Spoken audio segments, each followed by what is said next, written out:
The Prentice Alsop Heating and Air Coaches Corner, fueled by Donut Country and McDonald's Murfreesboro on FM 101.9 and AM 1450 Murfreesboro, FM 100.5 Smyrna, and streaming at WGNSSports.com. The Coaches Show is brought to you by Rick's Barbecue, serving up the best smoked barbecue ribs and many local favorites on Warrior Drive. Locally operated by Anne Marie Brents and the Lanning family. I'm Danny Brewer. Welcome back to the Coaches Show. You know, I'm happier than the doggone hog and slop right now because I've got Bulldog leader Omar Smith here with me. Coach, how are you this morning? Doing well. How about yourself? Good. You know, I just talked with Coach Voss, who I know you're buddies with. It's a great time of year. Oh, yeah. We got the holidays. We got basketball. We got football. We got sunshine. I mean, come on. Can't beat that. That's right. Yeah, so life in Bulldog country pretty good so far, I think. Early season. Talk to me a little bit about what has happened so far this year. I know you guys have had some success. So right now we're sitting at 4-2. We started off hosted Centennial Open Night, which was a very good basketball team, very well coached. Had a halftime lead in that game. Eventually lost it by about 12. Excuse me. Played my alma mater, CSAS, that same week, beat them. Then we had Father Ryan the next week, which, you know, you playing against a 6'11" Division I signee, that makes a world of difference. Lost that one, and then since then we've won 3 straight since then. So we're starting to get it together, but I mean we still got a ways to go. Talk a little bit about the front line. I know there's some added size on the Bulldog roster this year. Tell me a little bit about the front line you got going on there. Yeah, so we've got we got a kid, Jordan Clay Joseph. He played for us last year. He didn't play much. He got hurt. He's about 6'7". We had the kid Fujiri Lewis Jean transferred in from Laverne. He's about 6'8". Raw talent. We're still working with him, but you can tell he's starting to pick things up and it's starting to make sense for him. Caden Matthews transferred in from Stewart Creek. He's 6'6". He's actually more of a guard than anything else, but you know we can kind of put him in the post a little bit. And then we have another kid, Corey Daniel, who's about 6'4", 6'5". He can play in the post as well. So we've got some pretty good size that we can utilize. The game overall has changed a bit since the eons ago when I was involved with basketball. Can it still be an inside-out game, Coach? I mean, I think it can. It's just so, like you said, it's changed so much. Everybody wants to shoot threes. I mean, I talked about Caden Matthews. I mean, he's our best three-point shooter percentage-wise. You know, he's 6'6". When I was in high school, our 6'6" kids played post. And never came out the paint. They better not shoot the ball outside 15 feet. Probably our second best shooter is Corey Daniel, who's 6'5". So, I mean, you know, 2 of our biggest players are our best shooters on the team. So, the game has definitely changed, but we try to push them to, you know, understand that, you know, at the end of the day, you have something that can't be taught. So, being 6'6", 6'5", 6'7", whatever the case may be, you know, I don't mind you shooting the three, but you also got to go get the easy bucket sometimes too. Coach, I know that you've got size, but you're guard driven, right? I mean, because you got some good guards too. Tell me a little bit about your guards. So, of course, you know, everybody knows about the McCarver brothers, Tyreek and Zay Keys. So they're back. Tyreek was our second leading scorer last year. You know, if you've listened to any games, you know, he was probably one of our better football players. The kid's just a natural athlete and just, you know, does what he's supposed to do. Very hard to stay in front of, very shifty. And so teams struggle with that as well. And then his younger brother, Zay Keys, who's probably one of the is just an ultimate competitor. Sometimes I don't know that Zay Keys realizes he's about 5'7", 5'8", because he plays like he's about 6'2" sometimes. Jan Kinzer, who was our leading scorer going into last night, is about a 6'1", 6'2" guard. We brought him back as well. So, like I said, we've got a lot of guards. We got guys on the bench who've started games, and you know we've got guys. You know, Devon Rourke. I think he was our second leading scorer the first game, and then last night he didn't even play a lot.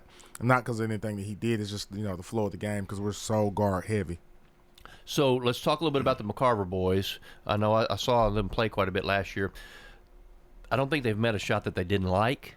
Oh, that's true. Which can be good news and bad news. So tell me a little bit about that because, like I said, they're not scared to shoot it. Yeah. Well, and it's funny you say that because there was a point last night where Tyreek got the ball in the corner for an open three and he didn't shoot it. And I mean, people know they scout. That's probably the weakest part of his game. And I told him, I said, you have to shoot that shot. You know, you have to. People are going to sag off of you and make you shoot the ball. So you got to shoot the shot. But they've both have done a good job of just kind of running the show and starting to get other guys involved. Tyreek came into the season. One of the things he told me is he wanted to average about 6 or 7 assists per game, and he's right below that right now. So he's making an effort to try to get other guys involved now. Well, the team concept, I mean, as you know, that's how you win, right, Coach? Absolutely, absolutely. You know, I tell the guys, I know you want to shoot, you want to drive, but, you know, if you make 2 or 3 passes, get the ball moving, get the defense moving, everything that you're wanting to do, it will be there eventually. You know, we don't have a shot clock, so it's not like we're having to get the shot up in the first, 10 seconds. You know, just move the basketball and see what happens. Talk about rebounding. Pat Riley had a saying, no rebounds, no rings. Mm-hmm. So you got size. How do you like your rebounding? If I had to give it a grade right now, I'd give it a C-. Considering our size, I think we should be better at rebounding, but it's something that we're preaching and we're pushing and we're working on it. And guys, like I said, guys are starting to buy in. I guess when you're not used to doing certain things, somebody tells you to do it and you may go do it once, and our guys have to realize, okay, I did it once, now let me do it again, and let me do it again after that. And so we're getting better, but, not anywhere near where we want to be in that category for sure.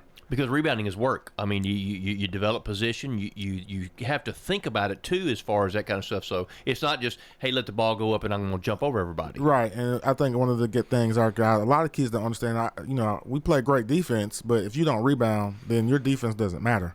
Because, and you look at the game now, 90% of the time when the team gets an offensive rebound, the ball gets kicked out for a wide-open three-pointer, and those are daggers. And so, just preaching to the guys that you have to go secure the rebound. That's how you finish the defensive possession. So let's talk a little bit about defense. You like what you guys do on defense because defense is work, and it's about getting after somebody. Mm-hmm. So tell me about your defensive mentality. That's another area we're still working through. I was pleased last night the way we ended the game. We didn't start the game very well defensively. But, we at one point we were down, I think Overton went up 55-50 with 3 minutes left, and we outscored them 15-5 to end the game in the last 3 minutes. So, I think the light may have come on at that point, and guys clamped down and realized if we would just play defense, it will make a difference. We got some guys, especially in our sophomore class, that they really don't care about scoring. I have a kid, Corey Weathers. He wants to just go out and guard you for 94 feet. And, if he doesn't score, he doesn't care. He just wants to rebound and play defense. And luckily, those sophomores are leaders, and they're starting to push our older guys to have that same mentality as well. Because at the end of the day, you just can't rely on them not making the shot, right? Right. You have to make something happen. You have to have an impact on what they're trying to do as well. So talk about offense. Obviously, you got bigs, you got guards. You want to play up tempo, or you think you're versatile enough you can play half court too? Tell me what you want to see out there. I think we're versatile enough to do both. We can run. We can play in the half court. I mean, we're averaging about 61, 62 points a game. So we've done both. We've got out and run. We've walked it up the floor. We can we got enough versatility in our roster that we can do that. So, Coach, talk about what you got coming up short term here. So we've got Riverdale on Tuesday. I spent 3 years there as Voss's assistant, so that'll be a fun night. Then we've got Valor Collegiate on Friday, and then Lead Academy, who, if you know anything about Metro basketball, they are very much improved over the last couple of years. They got a kid, AJ Petway, that's really good. So that's going to be a challenge. And then we go to Kentucky over the break. I've got a tournament in Elkton, Kentucky, which is about 20 minutes north of Clarksville. And then we'll go down to Chattanooga to Ray County for a tournament as well in January. So we got a busy schedule coming up. Do you like the holiday in the tournaments and stuff? That's good for your team, right? It is. I like to try to, find some time for them. I'm a big family guy, so I want them to spend time with their families. And so even both of those two deals of the break, they're both just like one night overstay. So we're not going to be gone, going across the country, things of that nature. Because I want the guys to still be at home with their families and enjoy Christmas and just being able to relax and and understanding what life is really all about. Amen on that one, Coach. So when we talk about what's coming up, the district, I mean, you want to prepare yourself for the district because the district that you're in is pretty stacked top to bottom. It is. I was telling somebody last night, it was a 2-horse race last night. I know you like horse racing. So last year it was a 2-horse race. We knew it was Cookeville and Laverne. And this year the field it's wide open this year. I think the bottom teams, us, Lebanon, Wilson Central, and Stewart's Creek have all vastly improved. And so it's going to be a fun January because there's no gimmies this year in any gym. Yeah, well, because the Cigar Mile today, we got 11-horse field, and man, it's flat loaded, and that's the way this is because you just don't know what's going to happen every night because of the depth of talent. Yeah, absolutely. Like I said, those, think about Stewart's Creek, and that's a rivalry game, so that's big. And Laverne's a rivalry game, and with Lebanon, like they bring back everybody. Wilson Central brings back everybody. Cookville brings back one of the best players in the district. We know about Landon Bryan at Laverne, so it's gonna be pretty fun and a little stressful, but we signed up for it, so we're gonna make the most of it and try to position ourselves as best as possible. Right, but because the district tournament should be extremely fun. Where's the district tournament at this year? The district tournament this year is at Lebanon. It's at Lebanon. Okay, all right. So a little bit of a travel for everybody, but still, it ought to be action packed. Oh, for sure, absolutely. Coach Omar Smith with Smyrna High School. If you want to see some good basketball, get on over there to Bulldog Country because they got lots of good things happening over there. Coach Smith, we certainly appreciate your time, and we absolutely wish you the best of luck. Thank you so much. The Coaches Show is brought to you by Rick's Barbecue, serving up the best smoked barbecue, ribs, and many local favorites on Warrior Drive. Locally operated by Anne Marie Brents and the Lanning family. I'm Good Neighbor State Farm Agent Celeste Middleton, and I'd love